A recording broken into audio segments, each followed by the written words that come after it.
have the reading of the essay contest winners. About 46 people were present, and there were food and drinks available before the event started. Steve introduced everybody and welcomed us to the meeting at 7:04. I read the meeting minutes from August. Then gave the treasurer's report showing an ending balance of $9,222.66. I gave a donations report. Membership stood at 302 plus a couple of new ones that came in, so we did reach our 300 goal. The newsletter had just mailed in the last week or two before the meeting, so everybody should have had it already. 7 more veterans were added to our files, bringing the total to 14,844. There was a flyer on every table for the Christmas tree fundraising event for this year. We are reprinting Pieces of the Past, Volumes 1 and 2. Volume 1 was at the printer as of the last meeting, and Volume 2 was getting close to go there, so we're all anxious for that. We had attended the Alexandria Fair, some of the board members, and had made some good contacts there. The Senior Citizens Picnic was coming up on September 27th at Pembury Park, an annual event we always attend. Carol Kirkwood discussed Pieces of the Past and some people she knows are interested in it, and encouraged donations of Campbell County history and networking. And said that Behringer Crawford Museum wants to do more with Campbell County history, perhaps with the society. She had some t-shirts and a few other magazines and booklets that were donated that people could take as they wanted for free. There was one that was actually on sale for $20, but the others were free, my bad. Including, there was a Northern Kentucky Heritage magazine copies and some other t-shirts. Then at 7:19, Steve turned over the meeting to Martha Pelfrey, and we had our essay contest winners read their entries.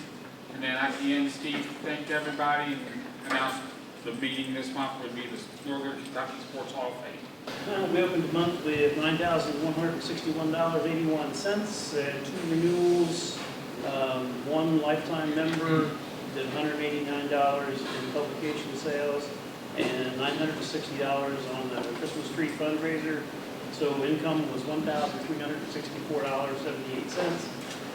We bought paper for the newsletter. We have bought folding tables now for when we go to events that we can take with us. We had spent $72 on postage, paid the copier lease, and the maintenance contract, and paid $950 to the essay contest winners for last year. So expenses were $1,493.32. Closed the month with $9,033.27. Michael O'Brien donated us a collection of Virginia Gale school papers, including the Highlands High School 50th year anniversary reunion book and some photos. One of the school papers was actually a letter she wrote to Santa Claus in 1929 when she was 7 years old.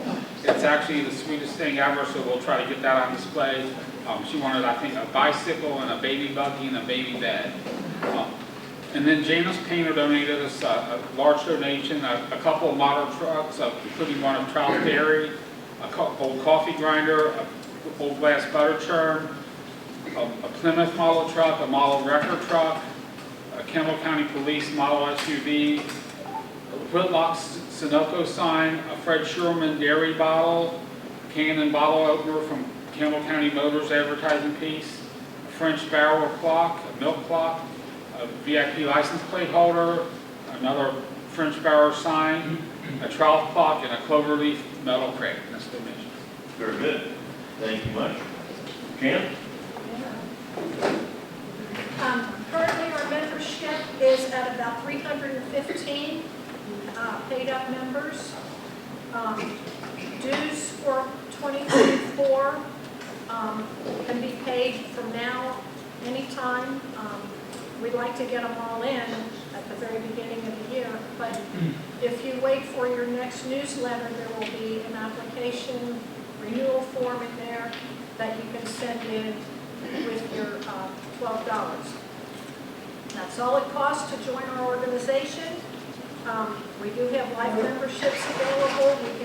business memberships, as well as technology sponsorships available. So if you know anybody interested in any of those, just let us know. The next newsletter will be the January issue, and it will be volume 30, number 1. We will have 30 years of newsletters starting in January. Daryl started our newsletter, and I took over after him in 2008. So it's been a long-running newsletter, and it's always interesting items.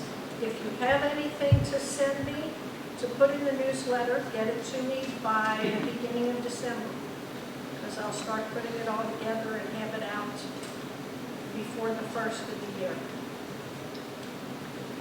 Not much in communications. Of course, we always get people asking about genealogy and history questions from Campbell County, so we try to help those people out. Okay, very good. Thank you. Shirley, do you have anything you want to say on the essay contest this month?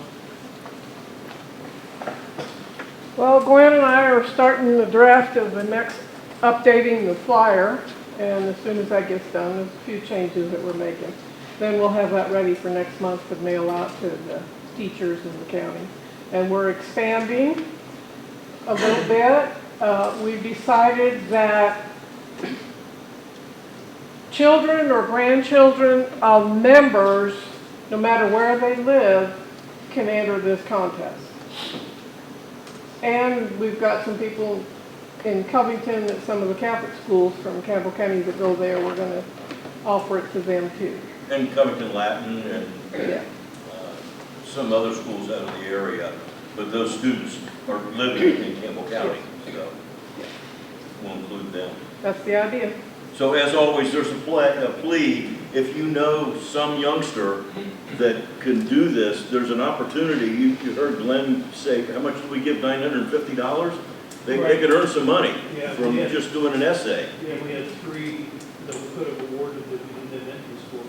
Yeah, so if you know some young people, ask them to investigate and enter an essay. Veterans files? Okay, last month, she found 5 veterans. There were 10 veterans that I found, and 14 veterans from the Alexandria Cemetery. And the reason I'm pointing to Patty is because she and Marcia are working on that project. And they found 14 veterans there, so that made a total of 29 for last month. Bring it up to 14,873. We're getting close. Very good. Thank you much. Sharon, on the map collection? Yeah, map collection. Okay, I'm waiting for the map collection still. I could really use a volunteer to help me if anybody has some spare time. I also have a bunch of blueprints of construction areas from Campbell County. Old ones, like from when they were doing Route 8 and 27 down past Grand Slick. That's it. So I'm usually there on Tuesday afternoons, usually. So if anybody wants to come help. Help! All right.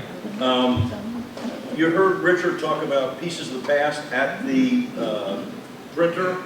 You want to give them an update on where we're at with that, Glenn? Because I know you're in the midst of doing all that.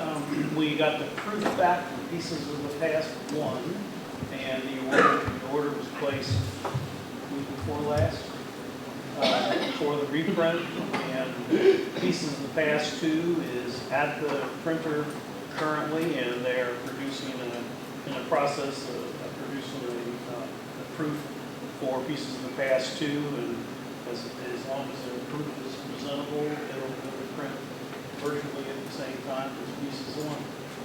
Okay. So they're both in the works. And at our last board meeting, we approved the printing and everything, so once the proofs are good, we're set to go. Very good. Jan forgot I forgot something. something. We do have, in the way of communications, we have a committee that makes phone calls every month to inform any members who wanted to get a call, to remind them of our meetings. We just got, we needed a new person to get on that committee because Ken's mom, Ruth, has done it for many years, but she decided to step back from that job. So Sharon Piccarillo volunteered to do that, so she's going to be making some of the calls. If anybody else is interested in making calls, you call about 9 or 10 people once a month to remind them of our meeting. You tell them where it is, when it starts, and what the program's going to be. Janet Ginter is in charge of that, so you could tell me or you could contact her if you're interested. She could always use some extra help. And we also inform our members via email. So when you get your renewal application, there's a spot on there to check. You can get a phone call or an email or both.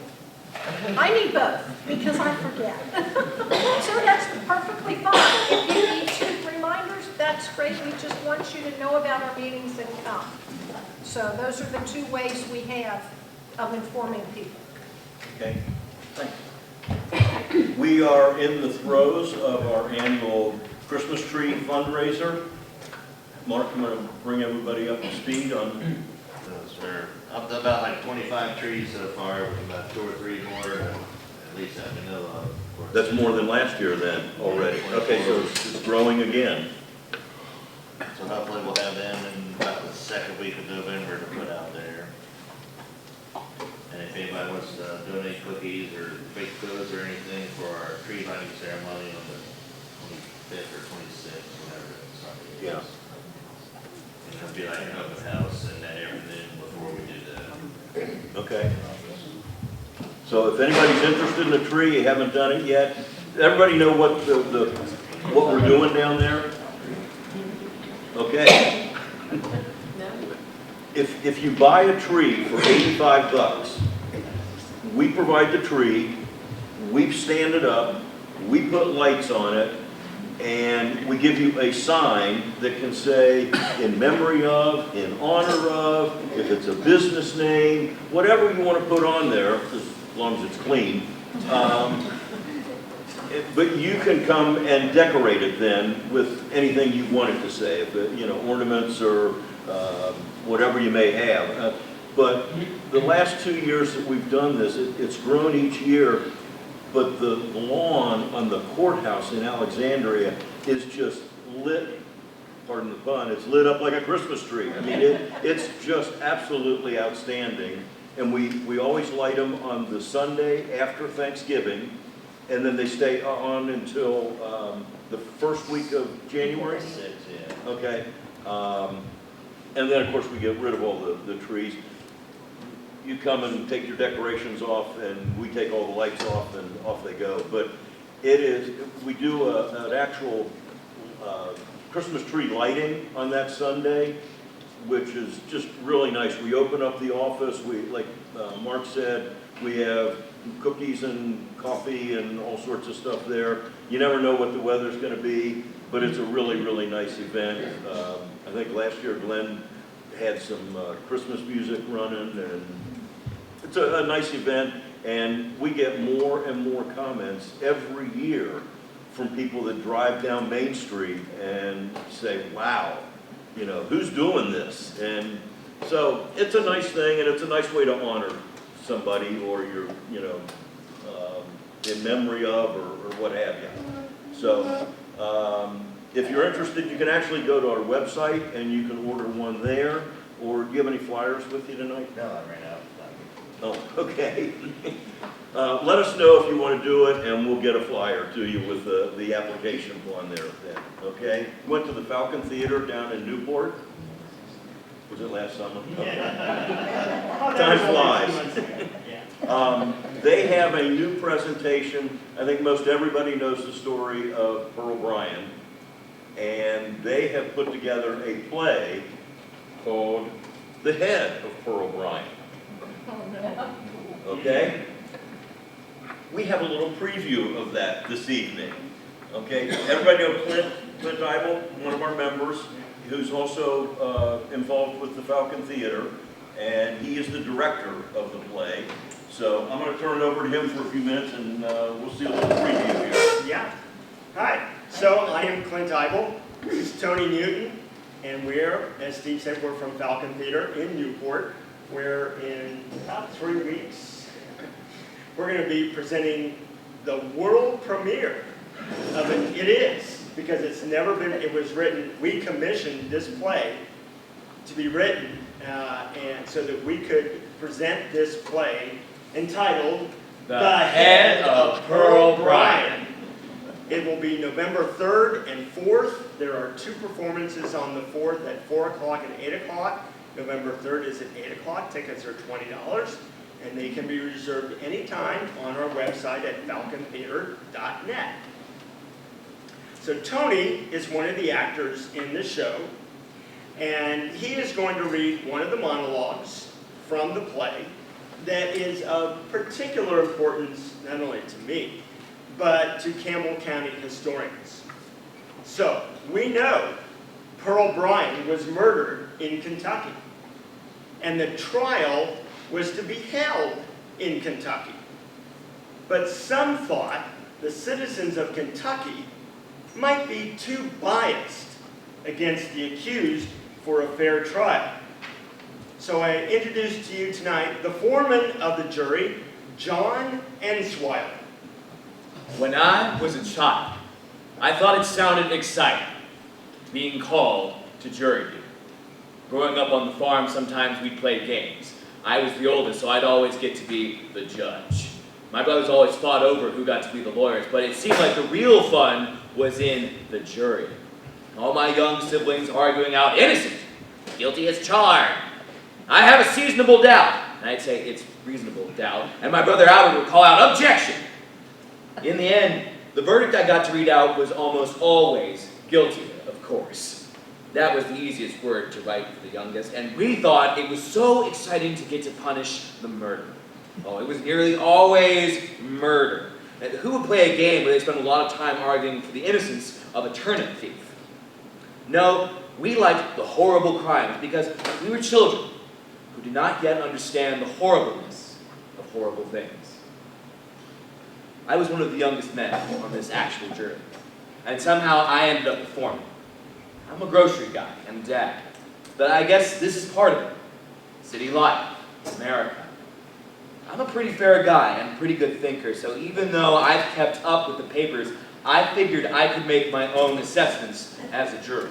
A lot of guys turned down this case, or they were turned down, because they had already made up their minds that he was guilty. I'll say I had opinions. I have daughters myself. My oldest is nearly 10. I cannot even imagine how the parents of Miss Bryant must feel. But this was my duty, and I was proud to do it.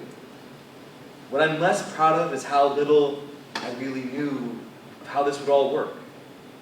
This trial is nothing like the games we played as kids. I mean, as kids, our court dramas had weird twists and turns. We like to have a moment in the middle of the trial where the lawyer for the defense would suddenly stand up and sway side to side, speaking strangely because the dead victim ghost was speaking through him. That was usually the final bit of evidence that would really convince everybody. Guilty as charged. Because, ghosts speak for themselves and always tell the truth, I guess. But that was nothing like what happened in that courtroom. We'll never know what Pearl Bryant thinks of all this. I don't know if Pearl's ghost has been anywhere near this courtroom. I don't even think I even believe in ghosts. It was unsettling when they brought in that body all dressed up in her blood-stained clothes. I have tried to put it out of my mind. The judge told us not to consider it as evidence. He said it was not admissible, but it wasn't forgettable either. I've tried to forget her. Or it was just a mannequin, of course. Her body has been buried. it's such a strange feeling knowing someone's not there, but feeling their presence in some way anyway. How do you forget that? Thank you. Very good. We appreciate the time to tell you about our play. Again, it's November 3rd and 4th, Falcon Theater, 636 Monmouth Street in Newport. Come see Tony, the other actor, and maybe the head of Pearl. Thank you. You never know. All right. Tonight, we have Coach Charlie Coleman here to speak to us. You know, when people accomplish great things in whatever field they pursue, it's nice to notice them and give them recognition. And the Northern Kentucky Sports Hall of Fame does that. And so, Charlie, I'm going to ask you to talk a little bit about the Sports Hall of Fame, and then he's also going to talk about some of the members of the Hall of Fame and the people that are there. And as he told me, some of them are people that you know very, very well. Thank all of you. It's an honor to be here and talk about sports. And the Sports Hall of Fame, we meet over at Covington Catholic. We used to meet at Villa Hills Civic Club, and it burned down a couple of years ago. So Covington Catholic is nice enough. They bought the, I think it was called the Town and Country Restaurant here on Dixie Highway. They own that now. So we meet there. There's some members here. Bob Tomer here to my left. Bob is a member of the Northern Kentucky Sports Hall of Fame. We induct five, and we go 9 months. We take off the summer months, so about 45 Northern Kentuckians throughout the year. You mentioned before, I heard you mention the Barringer Crawford Museum. We have a working agreement with them.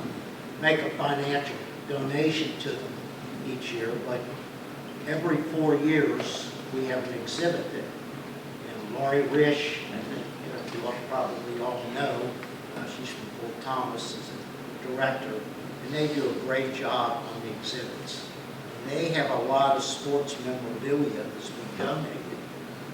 And, we had one on Northern Kentucky coaches. We had one called Reach for the Stars, which was the men and women that played pro ball in some way, golfers or bowlers or whatever. So maybe something maybe you all do want to explore.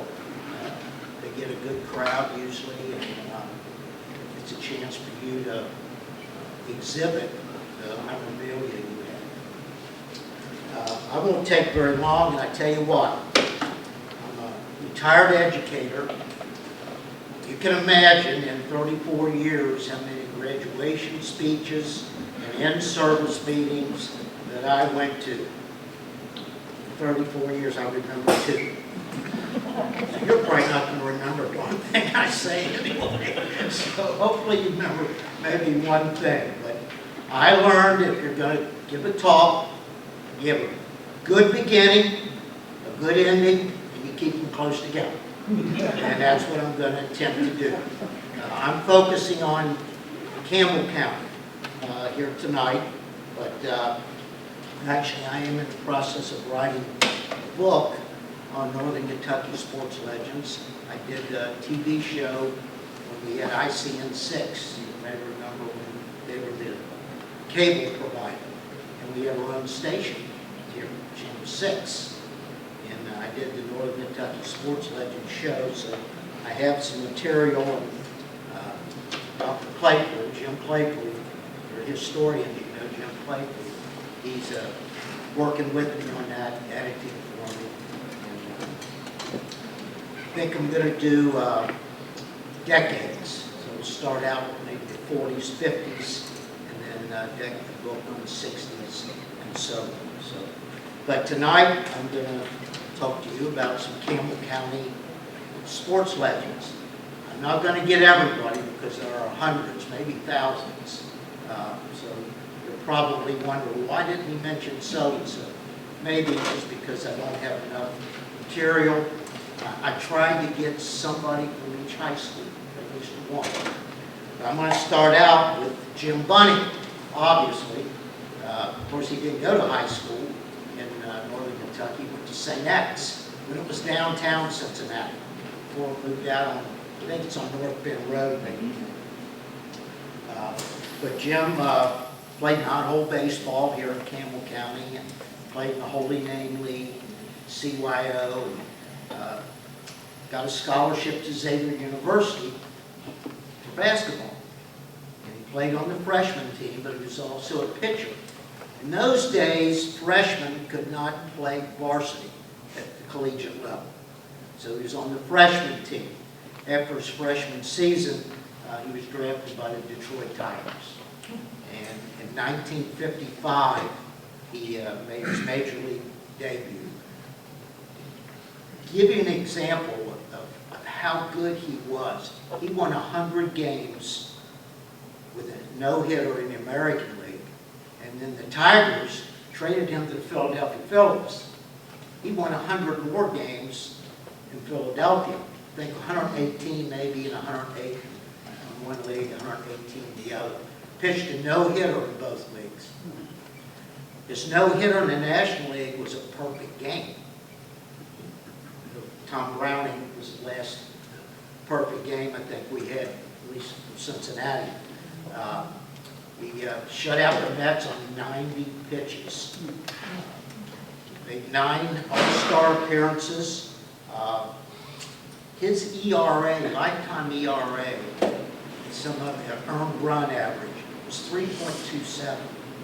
Guys got an ERA over 4 now, it's considered good. This was 3.27, 3 runs a game. And in those days, they pitched 9 innings. They didn't pitch 5 innings. They didn't have a pitch count. They came out after 100 pitches.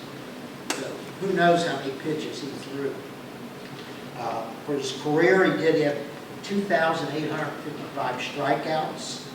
He pitched 3,760 innings. Now, some of you probably have the same question I do. How come those guys in those days could throw that many innings, that many pitches, and their arms were fine? Nowadays, they have pitch limits. It's not set by rule, but by the teams. And they'll pitch 100 pitches, and like me, you probably get mad at David Bell. He takes out the Reds pitcher, he's got a shutout going in the 5th inning because he's done 100 pitches.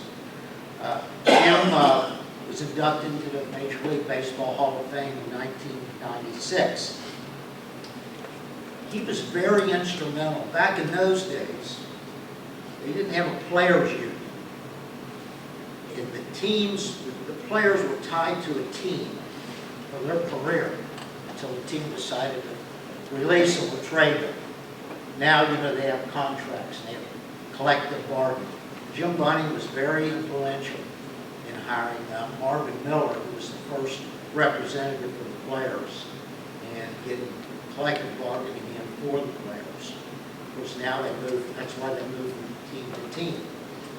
You probably know Jim for his political career. He started out in Fort Thomas in city council, became a state representative, and then he became a U.S. congressman for the 4th district. We're still in the 4th district. Thomas Massey represents the 4th district now. And then he became a United States senator, and he retired as a senator. He did lose one election. Does anybody know what election he lost?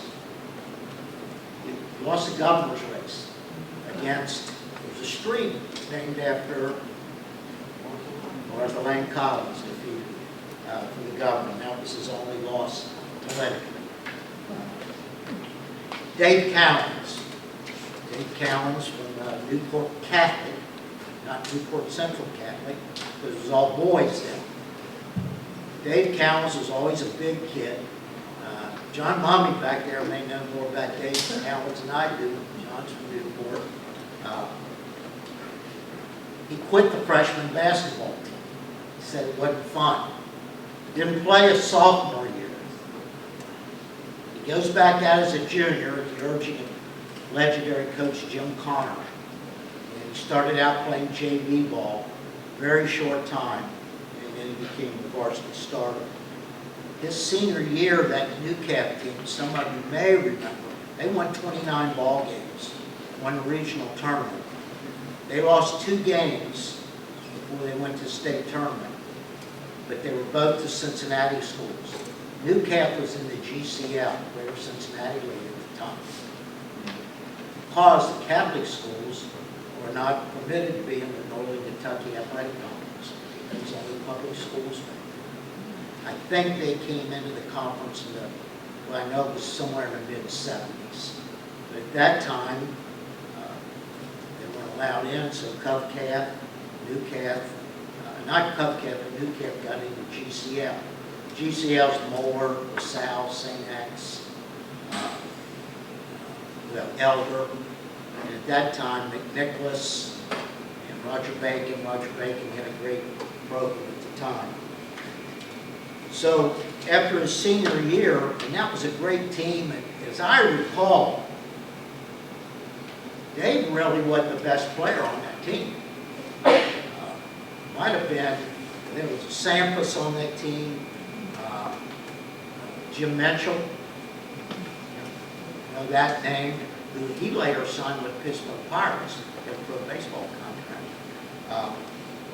But anyway, it was a heck of a team. And he got recruited to Florida State.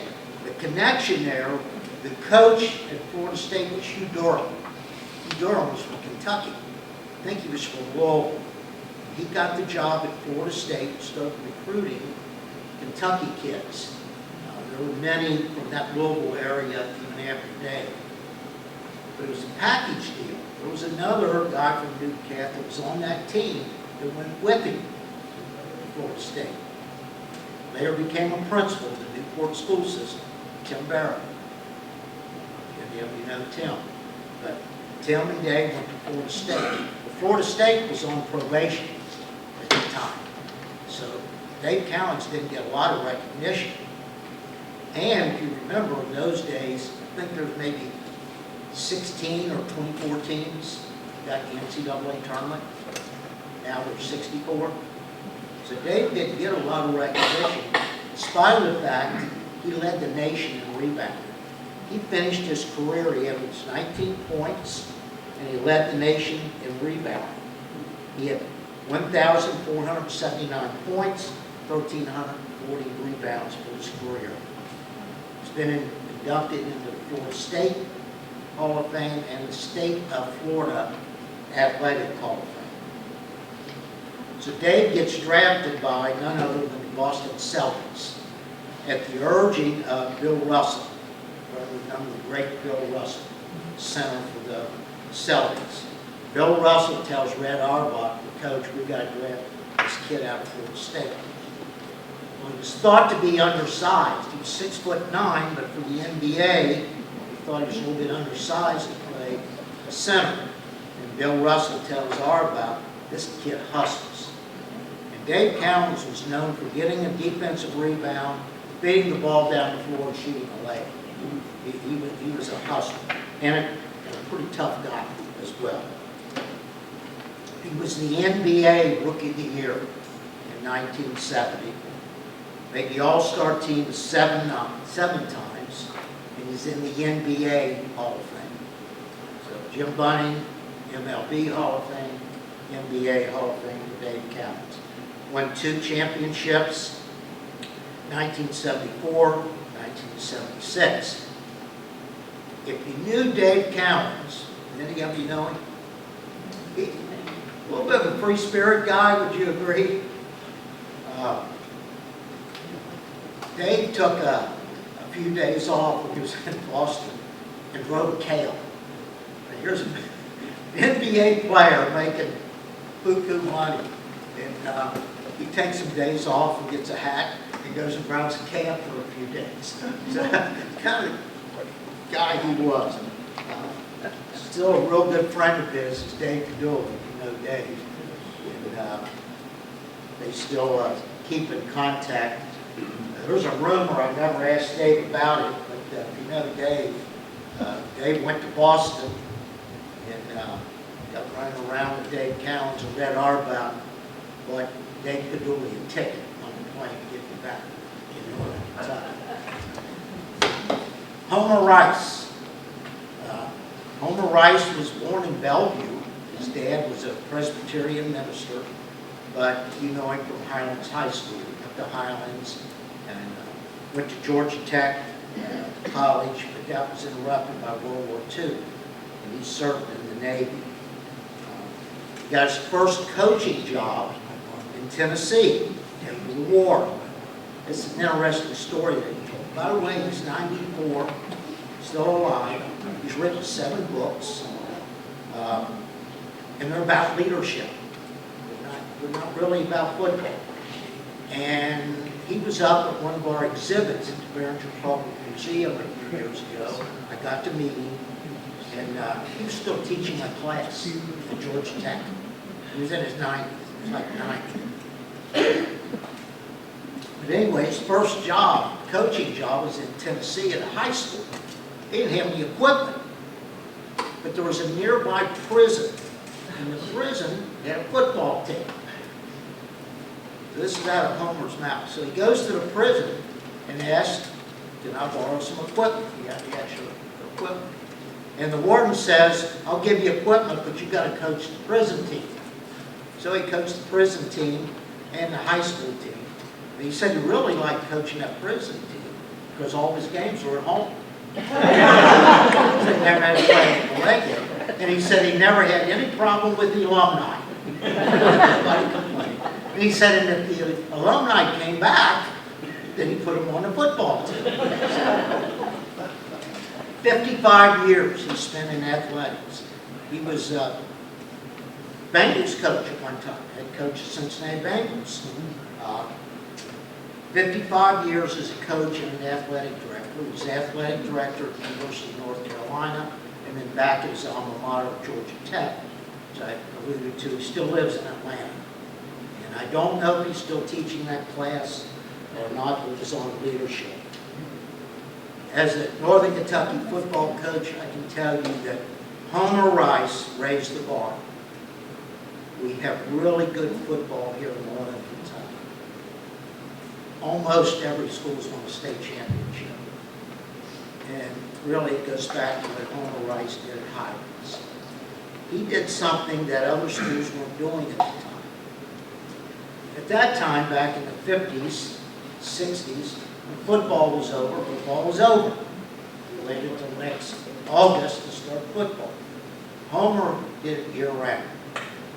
They lifted weights, which was kind of unheard of then, and did conditioning in the winter. And other schools caught on, and that's still the norm today. 1959 was the first year that they had state playoffs in Kentucky. Up until that time, the champion was mythical. The polls, the sports writers would say who the state champion was. 59, Highlands was in that game. They lost to Henderson, but they bounced back in, I think, 60 and 61 and won the state championships. Homer then moved on to the collegiate level. He coached at UC, coached at Oklahoma, at Texas, and at Rice University in Houston. And funny guy he was, he said he took that job because they named the school after him. He is known, if you know anything about football, Homer is known as the father of the wishbone offense. It's an option offense where you ride the fullback in, the quarterback, and then give it to the fullback, keep it, or pitch it. And Homer Rice is known as the father of that. And he introduced that to Darrell Royal, who was a great coach in Texas, and they won a national championship running the wishbone offense.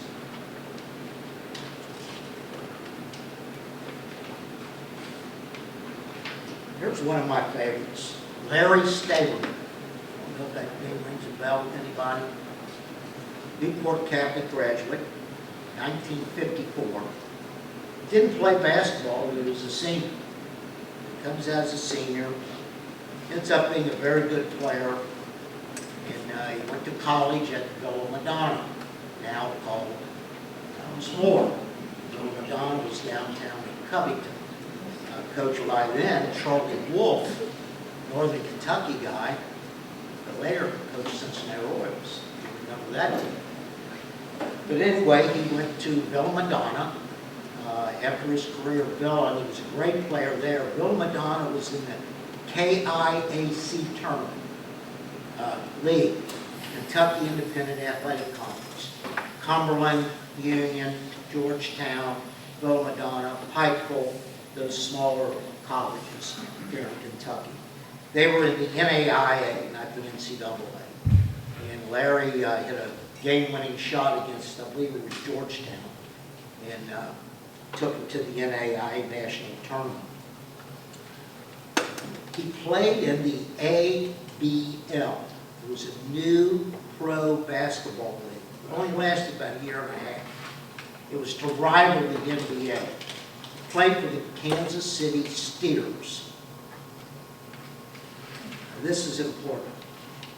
In that league, they wanted to do something different than the NBA. So they put a line back and hit a three-point shot. NBA didn't have a three-point shot. Now we move forward. Johnny D was the assistant coach on that team. The head coach was Jack McMahon, who later became the coach of Cincinnati Royals. Might have been the last coach. I think Bob Cousy might have been the last. But anyway, Jack McMahon was the head coach. Johnny D then later went to Notre Dame as the head coach. And Larry Stableman went to Notre Dame. After that, another league came about. And Kentucky Colonels had a team in it out of Louisville. The ABA, American Basketball Association. Larry Stableman became the first coach of the Indiana Pacers. Now, the Indiana Pacers are part of the NBA today. They're still alive and going strong. But when they formed that league, Larry Stableman said, guys, we need to have a three-point shot. It will revolutionize the game. People will come because they like to see you score a lot of points. Also, remember, they had a red, white, and blue basketball. It wasn't a traditional looking basketball. And that goes back to a Campbell guy, Larry Stableman. Now, 8-year-olds leagues are shooting a three-point shot. Larry Stableman got that in the ABA. Because of finances, the ABA finally merged with the NBA. And 4 teams from the ABA merged into the NBA. The others all folded, including the Kentucky Colonels, who had a really good team. The Indiana Pacers being one, as I mentioned. Larry was the very first coach. And I think the San Antonio Spurs, Denver Nuggets, and the New York Nets. I think they're the Brooklyn Nets. Now, at Notre Dame, Larry recruited a Northern Kentucky guy, Bob Arnson, which before Thomas. Bob also went to St. X High School. Larry then later played for Jack McMahon of the Cincinnati Royals. Came back in and started playing ball. He ended his career on the football side. When the Tennessee Titans came into being, they were the Houston Oilers. Remember the Houston Oilers? They moved to Tennessee. He became operations manager of the stadium down there in Nashville. Then when the new Cleveland Browns built their new stadium, he moved to Cleveland and was operations manager and was overseeing the building of the Cleveland Browns stadium. Interesting guy, heck of a contributor. Those guys may have heard of, at least Jim Bunning and Dave Cowens. I'm going to touch on a few maybe you haven't heard of. Pat Ubel. Pat Ubel was from Bellevue. Was on that 1951 mythical state championship team at Bellevue, coached by Jim Flora. Pat was all state in football, but he won, I think, 18 letters because he participated in track and basketball and so on. And he had already received a commission to go to the Naval Academy. Well, this coach from West Point comes to Bellevue and knocks on his door. None other than Vince Lombardi, the legendary coach of the Green Bay Packers. But at that time, he was an assistant coach at West Point. So Pat Hubel goes to West Point, becomes an All-American football player, put a big game. He had 3 touchdowns and a big win over Navy. He got drafted by the Washington Redskins at that time, but you know, if you go to the military academy, you over 5 years. So he didn't get to play pro football because of his military obligation. Another guy from Bellevue, Bob Daugherty. It's a Bellevue name and a Newport name. Bob graduated from Bellevue in '53, had a pro career, played for the Pittsburgh Steelers, Los Angeles Rams, and he played for the Oakland Raiders, and was then the AFL, American Football League. Played from 1957 to 1964. Some people say, depends on who you talk to, who's the best player ever played at Bellevue. Some will say Pat Hubel. Some will say Bruce Daugherty. Daugherty played pro football. Others will give you another name. When I did my TV show, I had tears in my eyes once. And it was because of this next guy I'm going to tell you about. If you're a patriot, you're going to love it. Latvia, 1941. Lee Lemus was in Latvia. World War II, right? First the Germans occupied him, the Russians occupied him. He lost his entire family. He later told me that he went back once and that the Russians destroyed all records. Couldn't find any records. He said the Germans were great record keepers. The Russians destroyed the records. But he got adopted. He was in a displaced workers camp.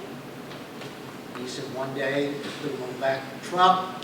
He ended up on an airplane, flew into New York, and a family from here in Campbell County adopted him. Couldn't speak English. He assimilated into American culture through basketball. Someone, I don't know if it was his family, a neighbor, took him to Xavier, University of Kentucky, for basketball game. And that's how he assimilated into our culture. He was a 3-sport athlete at Campbell County High School. And in 1960, they went to the state tournament. Judge Kenny was the coach. Bob may remember Judge Kenny. He was the coach. You may remember that 1960 team that Lee was on. Got a scholarship to Eastern Kentucky State College, went to university. Played 4 years at Eastern. But here's the touching part. He said after he graduated, he was chosen to be on a goodwill tour, basketball team of Americans, going down into Latin America, Central America, and Latin America, and play basketball. It was a goodwill tour from the State Department. And he said to me on TV, greatest thrill of my life was putting on that jersey that said USA. That touched me. And now, think of things going on today. There was a 10-year-old kid from Latvia comes to our country, simulates through sports, basketball in this case. Played college basketball, had a great career, played for the great Paul McBrayer at Eastern, Jim Bechtel, the coach. McBrayer had been an assistant at Adolph Rupp in Kentucky. Took his high school team to the state tournament. biggest thrill in basketball was putting on a jersey that said USA. I mentioned Bob Arnson before, which when Fort Thomas went to St. X, was recruited by Larry Stableman to go play at Notre Dame. He was drafted by the Pistons, Detroit Pistons, in the 8th round. Played in the ABA for the New York Nets. And then in 1970, he played for Cincinnati Royals. And they were done about 72, maybe, if anybody knows, was the last year the Royals moved to Kansas City. Became the Kansas City, not the Royals, the Kings. Now they're in Sacramento. That team started, actually started in Rochester, New York. Rochester Royals, Cincinnati Royals, and the Kansas City Kings, Sacramento. That's that same franchise. Now, the interesting thing about Bob Arnson, he was a heck of a baseball player. He got drafted by the Montreal Expos and pitched big league baseball. At the same time, he was playing pro basketball. The seasons overlapped a little bit, but very, very few. There's been a few. Steve DeBuscher comes to mind. Steve Hamilton from Moorhead, Kentucky, played both at the same time. But Bob Arnson played both at the same time. I want to mention Herschel Turner, Campbell County High School. Bob, you may remember him, heck of a player, probably not as good as Bob Turner, but he was a good player. Campbell County High School, class of 1960, played at UK under Charlie Bradshaw in that era of the thin 30. Charlie Bradshaw was a disciple of Bear Bryant. Bear Bryant coached at UK before he went to Alabama. Charlie Bradshaw ran everybody off. They had 30 players left. They were called the thin 30. Herschel Turner stayed there. He was drafted by the St. Louis Cardinals football team. Baseball. They were Chicago Cardinals, and they moved to St. Louis. Now they're in Arizona. He was drafted in the 2nd round, so pretty high up. He played 2 seasons. He had a knee injury. Probably in those days it could be surgically repaired the way they do today. Leo Gresham. Leo Gresham, 1946. Newport Catholic. The Newport Catholic was down the west end of Newport, wasn't up on the hill. It was at Corpus Christi, you know where Corpus Christi Church was, across the street. It was Newport Catholic High School. There were 26 in his class, all boys, but only 26. He was 6'5". So in the late 40s, you had a 6'5" guy in your high school team. He was a giant. Now Leo was good at basketball player he was a lefty, a southpaw. He was a great pitcher. And he led Newport Catholic to the state championship in 1946.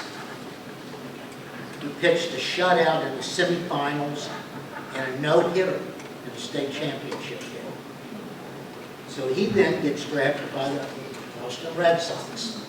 And I remember him telling me in spring training, they handed him an old uniform.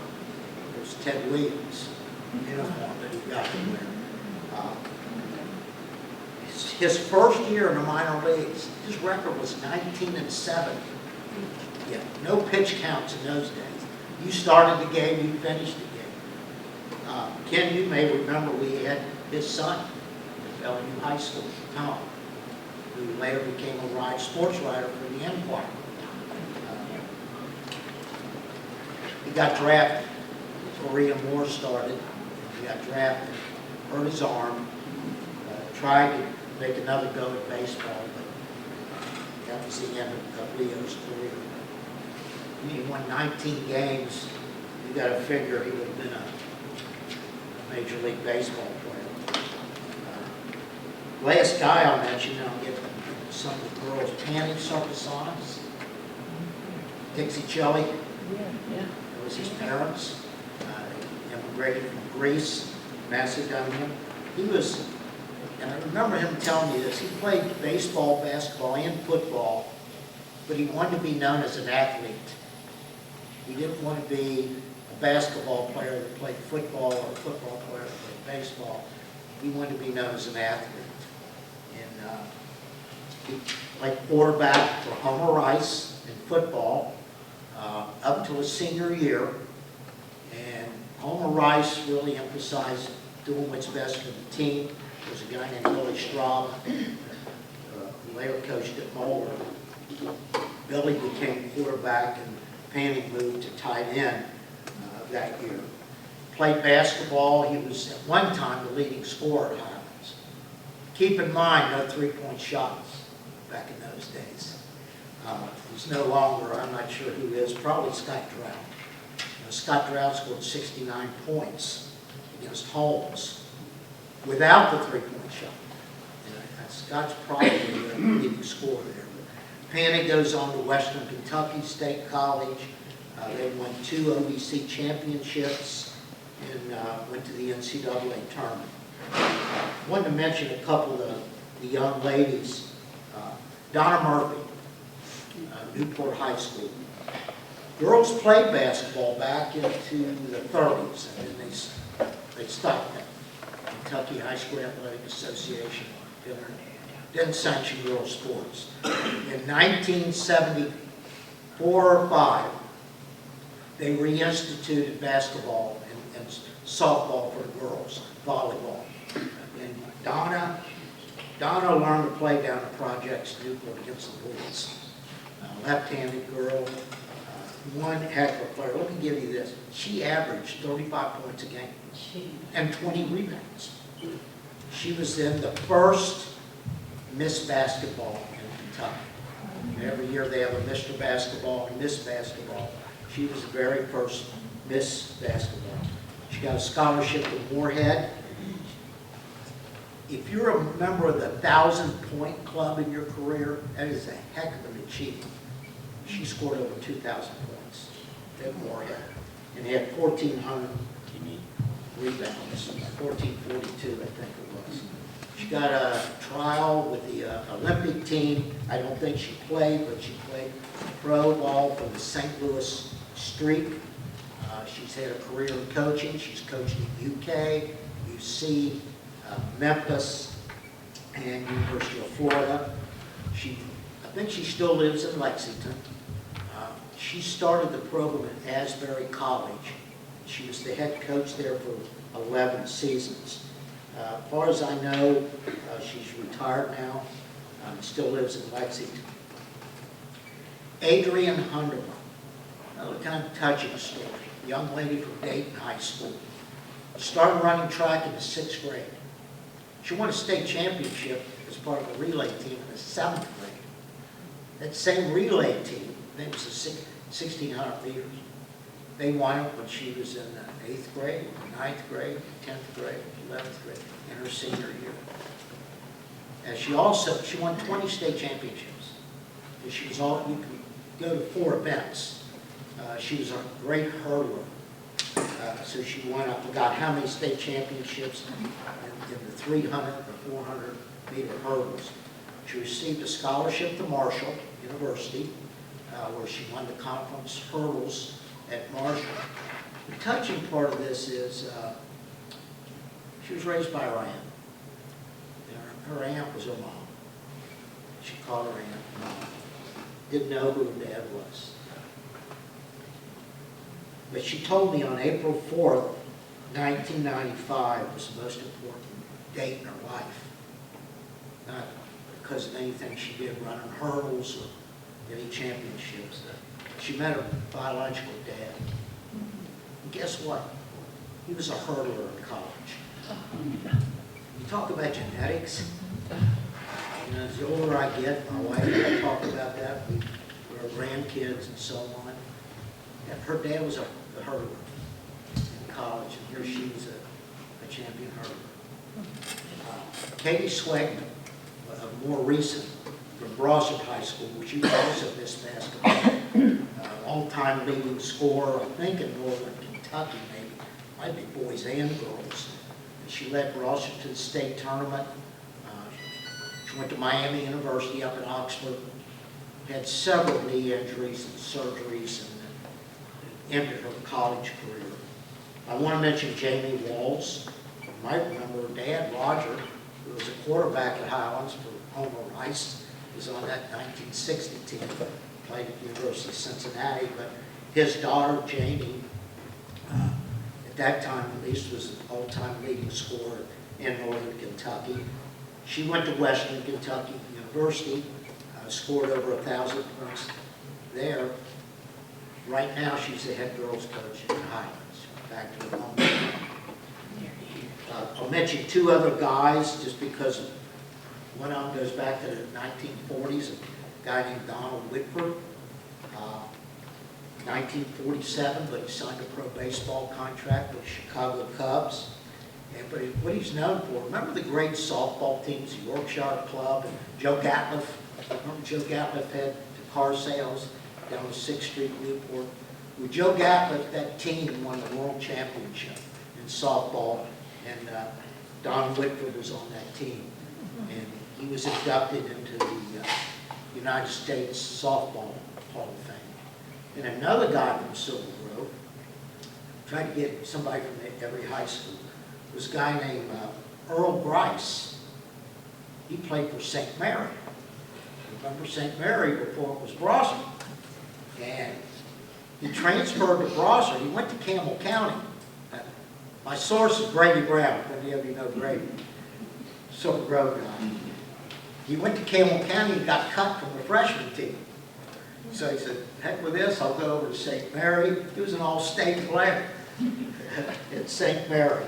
And he was actually now Brossard's first all-state basketball player. So he's going to be inducted into the Northern Kentucky Athletic Directors Hall of Fame coming up here next month. So that's all I have. So.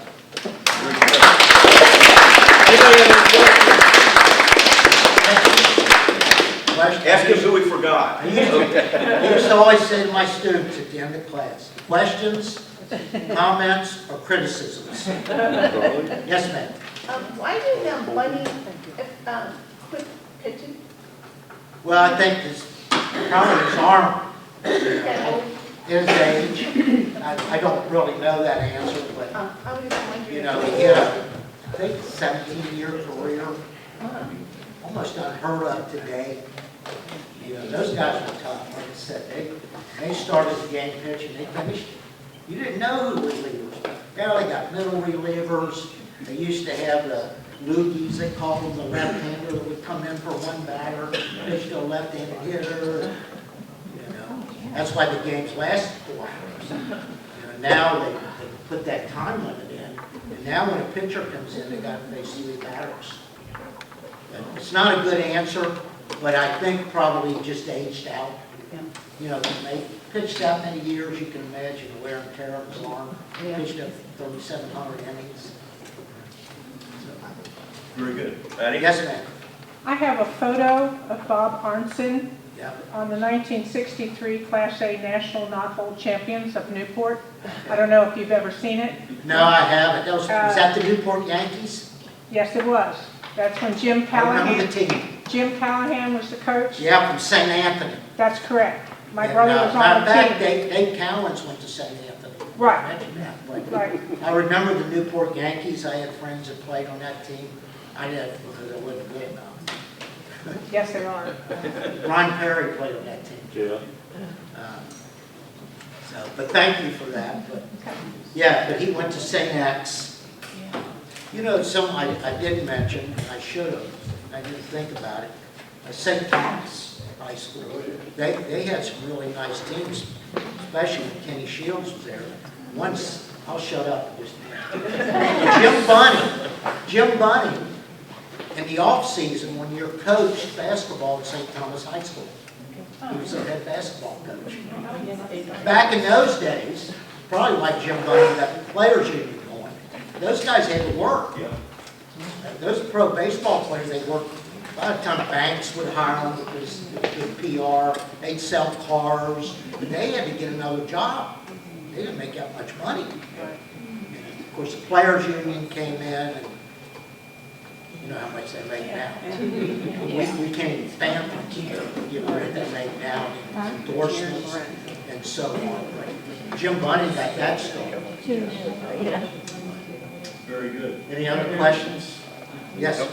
I got two relatives in the Northern Kentucky Sports Hall of Fame. One is my great uncle, Marshall Dodd. He was the mayor of Dayton, Kentucky, and he's the one who got the flood wall put in. They named a road after him. What's his last name? Dodd, D-O-D-D. In his other time, he worked for SQ Pontiac in Newport. Ray Askew, right? And then my grandfather, Lefty Kramer, was put in the North Kentucky Sports Hall of Fame in the mid-'80s. He played for the 1930 Cincinnati Newport Humps. And there was a Humpmobile dealership in Newport. Right. And they were the city champs, and then 31 they were runner-up. He also played in the 1939 World Champion Softball tournament. Softball's always been big in this area. But he did umpiring, he did coaching, and he was put in the mid-'80s. I mentioned maybe 15 people here, I didn't count them. There's 1,500 there. Thank you. Next month, it's time once again for elections. If anybody is interested in joining the board of directors of the Historical Society, let me know, and I'll be happy to put your name on the ballot, okay? Next month, we do have an interesting meeting. We're getting toward the holidays. Everybody takes lots of pictures. But how many of us have pictures on our phones? We have pictures in a dresser drawer. We have them in a closet. We have them in the basement. And nobody knows what to do with them. And nobody looks at them once you see them the first time. So we have a lady, Tabitha O'Connor, specializes in organizing your photo collections. And she is coming to do a presentation and give us some thoughts and some ideas of how to do that. December, we'll be here with our holiday social. I'm setting up the first half of next year, and unfortunately, January, February, and March are open right now, but I do have April and May booked. April, we have, everybody know where Robinson Road is in Highland Heights? Yes. Okay. E.O. Robinson was a timber baron from Highland Heights.